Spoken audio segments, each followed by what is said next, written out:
जय श्री राधे कृष्ण। आइए आज आप सब जानेंगे वर्ष 2025 फाल्गुन मास कृष्ण पक्ष में विजया एकादशी का व्रत कब धारण किया जा रहा है।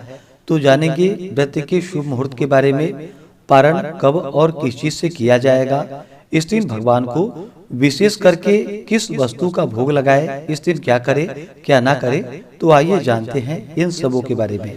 प्रत्येक एकादशी व्रत का अपना अपना विशेष महत्व माना गया है। उसी प्रकार से फाल्गुन मास कृष्ण पक्ष की विजया एकादशी व्रत का अपना विशेष महत्व है। आप सभी भक्तों को विजया एकादशी व्रत की ढेर सारी शुभकामनाएं। आप सभी के जीवन में लक्ष्मी नारायण की कृपा से आप सभी को सभी प्रकार के सुख और समृद्धि की प्राप्ति हो। जो भी भक्त सच्ची श्रद्धा के साथ, नियम और निष्ठा के साथ इस व्रत को धारण करते हैं, इस दिन भगवान विष्णु, माता लक्ष्मी की पूजा करते हैं। इससे व्यक्ति के सभी प्रकार के पाप और ताप नष्ट हो जाते हैं। इस व्रत के करने वालों को अविजित कार्यों में भी यह विजयदायक है।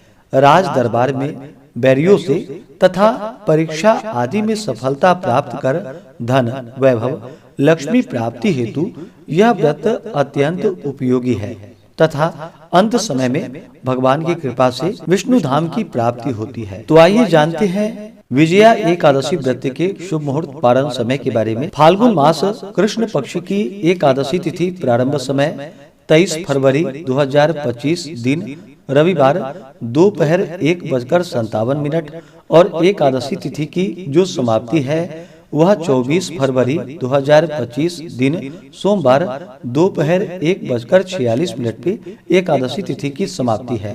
तो हमें शुद्ध रूप से सूर्योदय व्यापिनी द्वादशी युक्त एकादशी व्रत के लिए जो समय प्राप्त हो रहा है, तो सभी भक्तजन 24 फरवरी 2025 दिन सोमवार को एकादशी का व्रत धारण करेंगे। 23 फरवरी को 10वें दिन के नियमों का पालन करें, 24 फरवरी को व्रत धारण करें और 25 फरवरी को व्रत का पारण किया जाएगा। एकादशी व्रत का पारण हरिवासर समाप्त होने के बाद किया जाता है। हरिवासर का समय द्वादशी तिथि का पहला चौथाई हिस्सा हरिवासर का होता है। तो द्वादशी तिथि की जो समाप्ति है वह 25 फरवरी 2025 दिन मंगलवार को दोपहर 12:48 पे द्वादशी तिथि की समाप्ति है। तो भक्तजन व्रत का पारण 25 फरवरी को सुबह 6:50 से लेकर के सुबह 9:08 तक व्रत का पारण कर लेंगे। विजया एकादशी व्रत का पारण जो कि गोदधना पारणम यानी कि गाय के दूध के दही से इस व्रत का पारण किया जाएगा। यह संभव ना हो पाए तो आप जल, फल या तुलसी दल से व्रत का पारण करें। 24 फरवरी एकादशी तिथि के दिन ब्रह्म मुहूर्त का जो समय है वह समय सुबह 5:11 से सुबह 6:01 तक होगा। सूर्योदय का समय सुबह 6:25, सूर्यास्त शाम 5:57 होगा। 24 फरवरी को राहु काल का समय सुबह 7:52 से सुबह 9:18 तक होगा और 25 फरवरी को दोपहर 3:04 से शाम 4:31 तक राहु काल का समय होगा। राहु काल समय के दौरान कोई भी शुभ कार्य या नया कार्य नहीं करना चाहिए, इस बात का ध्यान रखें। 24 फरवरी को नक्षत्र पूर्वाषाढ़ा होगा शाम 6:59 तक। उसके बाद उत्तराषाढ़ा नक्षत्र होगा।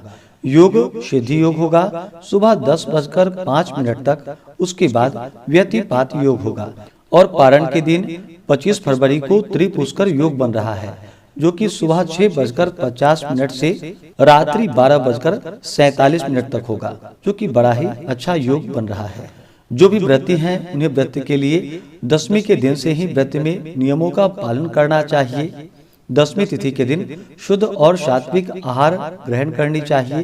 तामसिक वस्तुओं का, नशीले पदार्थों का सेवन बिल्कुल भी नहीं करनी चाहिए। और दशमी तिथि के दिन पूजन के उद्देश्य से स्वर्ण, चांदी, तांबे या मिट्टी के घड़े को जल से भरकर उसमें पंच पल्लव रख करके वेदी पर स्थापित करे। उसके नीचे 7 प्रकार के अनाज जो कि सप्त धान्य रखे और फिर उसके ऊपर भगवान नारायण की प्रतिमा जो कि स्वर्ण, तांबा या पीतल आदि किसी भी धातु की प्रतिमा रखे और एकादशी तिथि के दिन, जो कि सुबह ब्रह्म मुहूर्त में उठ करके नित्य क्रियाओं से निवृत्त होकर के स्नान आदि करके भगवान सूर्य देव को अर्घ्य प्रदान करे और फिर व्रत का संकल्प ले कि आज मैं फाल्गुन मास कृष्ण पक्ष की विजया एकादशी का व्रत धारण करने जा रहा हूँ या करने जा रही हूँ।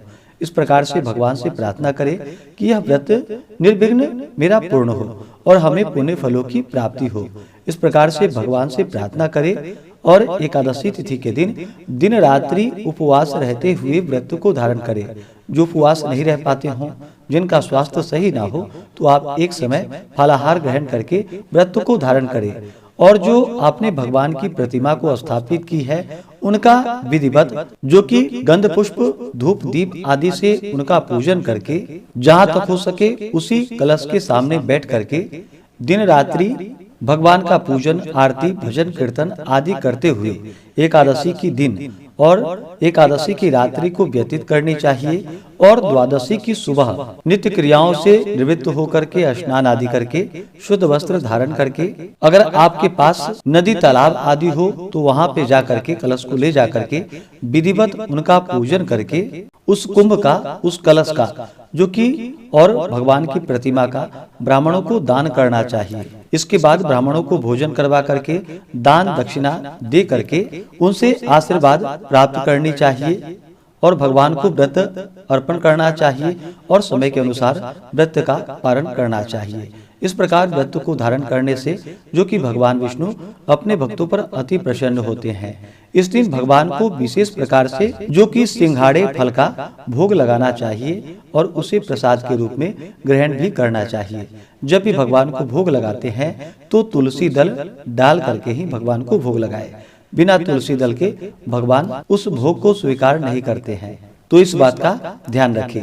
व्रत के दौरान जहाँ तक बन सके ओम नमो भगवते वासुदेवाय या श्री कृष्ण गोविंद हरे मुरारी आदि नाम मंत्रों का जप करना चाहिए। व्रत के दौरान किसी के ऊपर क्रोध नहीं करनी चाहिए। अपने मन में किसी के प्रति ईर्ष्या या द्वेष का भाव नहीं लाना चाहिए और पूर्ण भक्ति भाव के साथ भगवान का पूजन अर्चन करे। इससे भगवान विष्णु अपने भक्तों के सभी प्रकार के पाप और ताप को नष्ट कर देते हैं तथा सभी कार्यों में विजय की प्राप्ति होती है और अंत समय में भगवान के धाम की प्राप्ति होती है तथा जो कि वाजपेयी यज्ञ के समान पुण्य फलों की प्राप्ति होती है। तो आशा करता हूँ कि यह जानकारी आपको अच्छा लगा हो। इसी प्रकार से ज्ञानवर्धक जानकारियाँ प्राप्त करते रहने के लिए, व्रत पूजा के बारे में जानने के लिए, कथा को सुनने के लिए चैनल पे अगर आप पहली बार आए हैं तो चैनल को लाल बटन दबा करके सब्सक्राइब करें, साथ में बेल आइकन घंटी को दबाएं ताकि आने वाली वीडियो का नोटिफिकेशन आपको समय से मिलता रहे।